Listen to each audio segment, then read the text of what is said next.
মই প্ৰত্যেককে বুজাইছোঁ কাৰণ চবে নিজৰ যিটো ভাৰতীয় জনতা পাৰ্টি চৰকাৰে যিখিনি মহিলা উইমেন এম্পাৱাৰমেণ্টৰ কাৰণে বিশেষকৈ কাৰণ প্ৰত্যেক মহিলা আৰু ইয়াতে কোনো বয়সৰ ব্যৱধানটো নাই যাৰে যি প্ৰতিভা আছে সেই প্ৰতিভাখিনি তেখেতসকলে কৰিব পাৰে সৰু সৰু কামৰ পৰা আৰু যোনে ভাল কৰে 10জনীয়া গ্ৰুপত সিহঁতক আকৌ এডিশ্যনেল দিয়ে চ' সেই প্ৰতিভাখিনিৰ কাৰণে যেতিয়া মহিলা ওলাই আহিব সদায় মুখ্যমন্ত্ৰীৰ সপোন তেতিয়াহে অঞ্চলখন আগুৱাই যাব সেইটো এটা বিশেষ আৰু সকলোকে বুজাই দিয়াটো সেইটো এটা মোৰ দায়িত্ব আৰু মুখ্যমন্ত্ৰী পত্নী হিচাপে সকলোকে যিটো মুখ্যমন্ত্ৰীৰ সপোন সেই সপোনটো যাতে সকলোৱে পায় বাইদেউ যিহেতু জালুকবাৰী সমষ্টি আছিল মুখ্যমন্ত্ৰী হিমন্ত বিশ্ব শৰ্মাৰ সমষ্টি এটা কোমল সমষ্টি ৰাইজৰ মাজত আছে নেকি কি কৈছে ৰাইজৰ মাজত অসন্তোষ আছে নেকি অসন্তোষ একেবাৰে নাই কাৰণ হিমন্ত বিশ্ব শৰ্মাই সদায় প্ৰত্যেকখন মিটিঙতে কৈ গৈছে যে মই 3টা সমষ্টিৰ বিধায়ক আৰু কমলপুৰে হওক শুৱালকুছি হাজোৱে হওক আৰু নতুন জালুকবাৰী হওক মই 3টাৰে সমষ্টি আৰু আজি বিগত যিহেতু এবাৰ হিমন্ত বিশ্ব শৰ্মাৰ 25 বছৰ হ'ব আৰু আমি সেইকাৰণে একেলগে গোটেই মানুহখিনিৰ লগত যিহেতু আৰম্ভ কৰিছোঁ আমাৰ যাত্ৰা সেইখিনি কেতিয়াও মানে এৰি যোৱা কোনো প্ৰশ্নই নাই কমলপুৰত কেনেকুৱা দেখিছে আপুনি আজিতো দেখি আপোনালোকে কেনেকুৱা পালে ভাল লাগিছে নে বেয়া লাগিছে খুবেই ভাল লাগিছে আৰু মানুহখিনি গোটেই উৎসাহিত ইয়াতো দেখিছোঁ একদম পুৰা প্ৰপাৰলি দিগন্ত কলিতা খুব ভাল ভোটৰ ব্যৱধানত ওলাই যাব এইটো চিন্তা কৰিবলগীয়া একদম পুৰা একদম ঠেলা মাৰি পঠাই দিওঁ ওপৰলে আৰু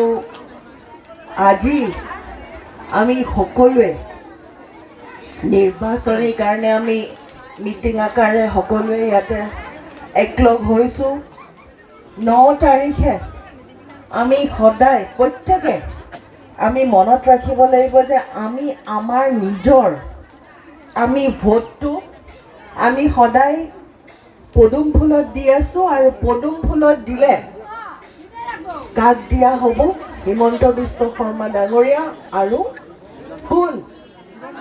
দিগন্ত কলিতা আৰু হিমন্ত বিশ্ব শৰ্মাই আপোনালোকে সকলোৰে ঘৰত টিভি আছে প্ৰত্যেকৰ হাতে হাতে একোটা একোটা মোবাইল আছে হিমন্ত বিশ্ব শৰ্মা ডাঙৰীয়াই কি কৈছিলে যে মই সদায় 3টা সমষ্টিৰ বিধায়ক আৰু ইয়াতে আজিও কমলপুৰত 1 নম্বৰ বিধায়ক কোন হিমন্ত বিশ্ব শৰ্মা আৰু 2 নম্বৰ বিধায়ক কোন দিগন্ত কলিতা মই প্ৰত্যেককে বুজাইছোঁ কাৰণ চবে নিজৰ যিটো ভাৰতীয় জনতা পাৰ্টি চৰকাৰে যিখিনি মহিলা উইমেন এম্পাৱাৰমেণ্টৰ কাৰণে বিশেষকৈ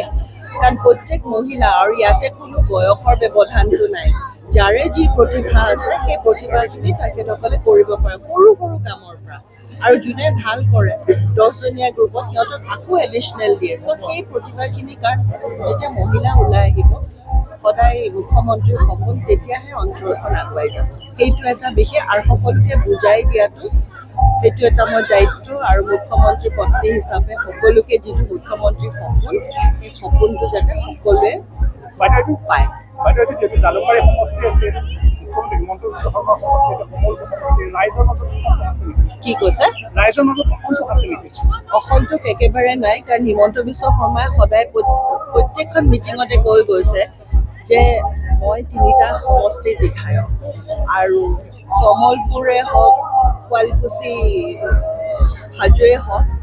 আৰু নতুন জালুকবাৰী হওক মই 3টাৰে সমষ্টি আৰু আজি বিগত যিহেতু এবাৰ হিমন্ত বিশ্ব শৰ্মাৰ 25 বছৰ হ'ব আৰু আমি সেইকাৰণে একেলগে গোটেই মানুহখিনিৰ লগত যিহেতু আৰম্ভ কৰিছোঁ আমাৰ যাত্ৰা সেইখিনি কেতিয়াও মানে এৰি যোৱা কোনো প্ৰশ্নই নাই কমলপুৰত কেনেকুৱা দেখিছে আপুনি আজিতো দেখি আপোনালোকে কেনেকুৱা পালে ভাল লাগিছে নে বেয়া লাগিছে খুবেই ভাল লাগিছে আৰু মানুহখিনি গোটেই উৎসাহিত ইয়াতো দেখিছোঁ একদম পুৰা প্ৰপাৰলি দিগন্ত কলিতা খুব ভাল ভোটৰ ব্যৱধানত ওলাই যাব এইটো চিন্তা কৰিবলগীয়া